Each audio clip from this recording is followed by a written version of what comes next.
Olá, meus amados, a paz do Senhor Jesus. Tudo bem com você? Seja bem-vindo a este canal. Se você ainda não é inscrito, já se inscreva, ative o seu sininho para você estar recebendo as novas notificações, pois posto os novos conteúdos toda semana. Vamos a mais um conteúdo da Palavra de Deus.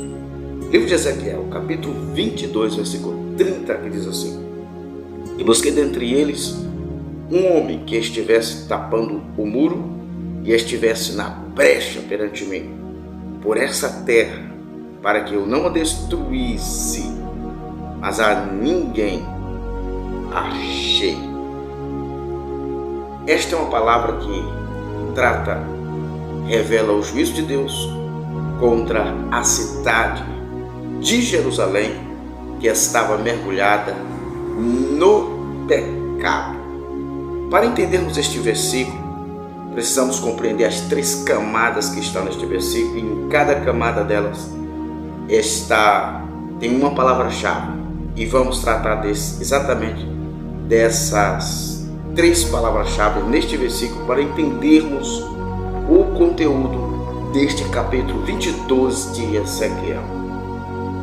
A primeira palavra-chave neste versículo é muro.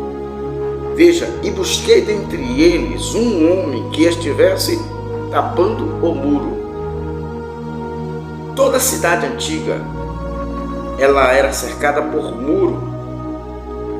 O muro era importante para a proteção do povo. O muro era importante para trazer segurança ao povo. O muro protegia a sociedade dos animais selvagens e dos inimigos de guerra. No sentido aqui literal da palavra, o muro era de responsabilidade do exército de Jerusalém. Era o exército que fazia as reformas, eram soldados que faziam os reparos dos muros para que os inimigos não viessem a tomar a cidade de surpresa.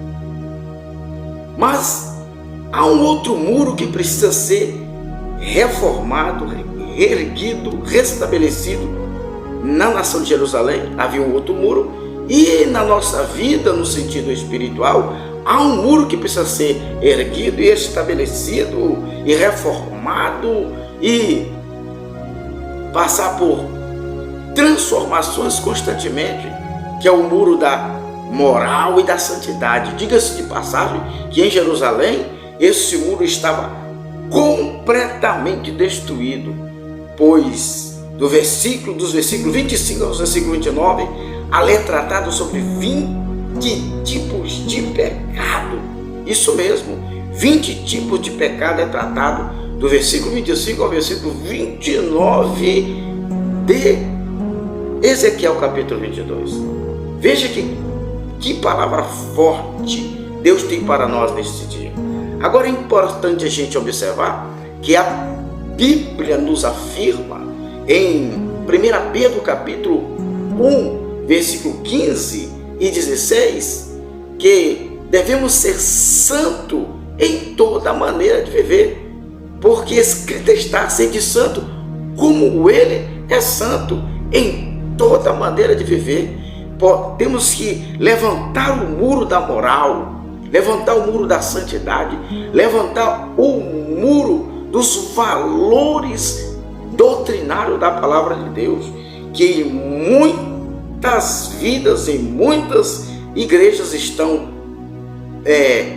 caídos, estão em ruínas, precisando ser restaurados. Uma segunda camada que tem uma outra palavra-chave é a palavra brecha. A palavra brecha é uma outra palavra-chave da segunda camada deste versículo. Diz assim: e estivesse na brecha perante mim por esta terra.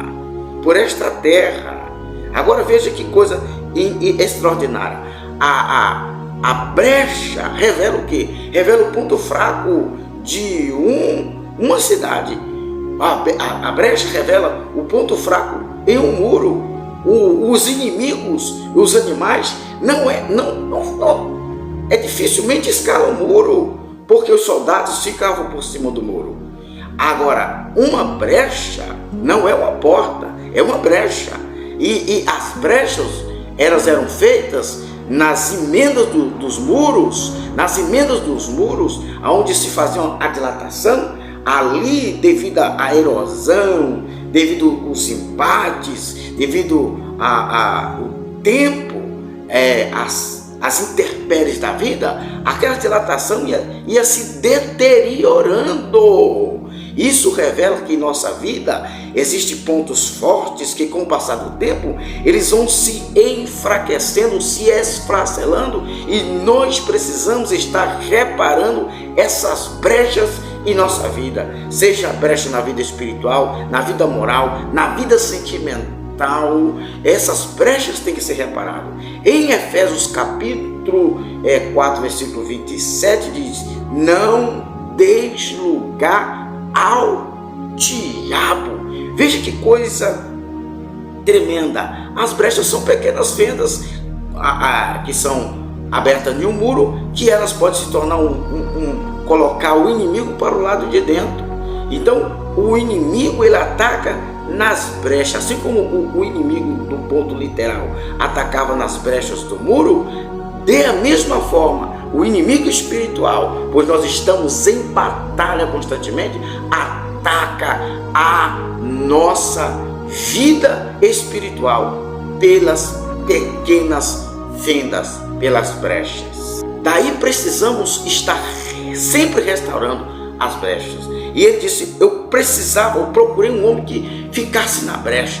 No dia de batalha, os soldados tinham que estar tampando as brechas. Os inimigos vinham e os soldados tomam espada. E o soldado toma espada, porque essa era uma estratégia. Os inimigos, no tempo de guerra, as portas eram fechadas, mas então eles ficavam procurando as brechas, pois entrar pelas portas era difícil, porque ficavam fechadas.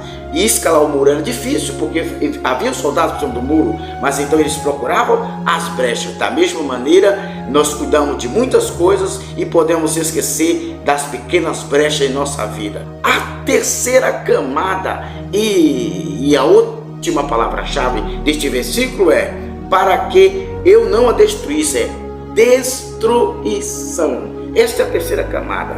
Deus não queria destruir Jerusalém. Se você já gostou deste conteúdo, já deixa aí o seu like. Seu like é importante para que esse conteúdo seja promovido para mais alguém. E que Deus te abençoe nesse dia. Deus não queria destruir Jerusalém. Deus amava Jerusalém. Deus não queria destruir Jerusalém, mas ele não teve outra alternativa a não ser permitir que os inimigos invadissem Jerusalém e que levassem Judá cativo para a Babilônia. Deus tinha os seus profetas na Babilônia. Daniel era um profeta palaciano e um grande estadista na Babilônia. Ezequiel, que era sacerdote e profeta na Babilônia. E tinha Jeremias em Israel. Mas o povo não dava ouvido, e Deus precisava de mais homens que pudessem liderar um grande avivamento em Jerusalém, para que Deus não viesse trazer o juízo sobre Jerusalém. Mas a resposta é negativa: mas eu a ninguém achei. E Deus não teve outra alternativa a não ser permitir que Nabucodonosor entrasse em Jerusalém e destruísse Jerusalém, pois todas as camadas da sociedade em Jerusalém estavam mergulhadas no pecado. O pecado havia tomado parte na vida dos reis, dos príncipes, havia tomado parte na vida dos profetas e havia se alastrado na vida dos sacerdotes e de todo o povo em geral. Então Deus não teve outra alternativa a não ser permitir que todo Jerusalém, as camadas mais elevadas, fosse para a Babilônia e passar por um cativeiro de 70 80 anos. Isso mesmo, porque o muro não foi reparado, o muro da moral e da santidade, as brechas não foram tampadas, os soldados, no sentido literal, não tomaram providência porque estavam autoconfiantes, não tomaram providência de reparar as brechas, e no sentido espiritual, as brechas da moral, da santidade e da verdadeira fé cristã não foram reparadas. Então precisamos tomar atenção nesta palavra neste dia, pois nós estamos em guerra espiritual, e a palavra hoje é cuidado com a sua vida espiritual, para que não sejamos destruídos pelo nosso adversário que anda bramando como leão, buscando a quem possa tragar. Que Deus neste dia te guarde, te abençoe e te livre de todo mal. Que Deus te abençoe.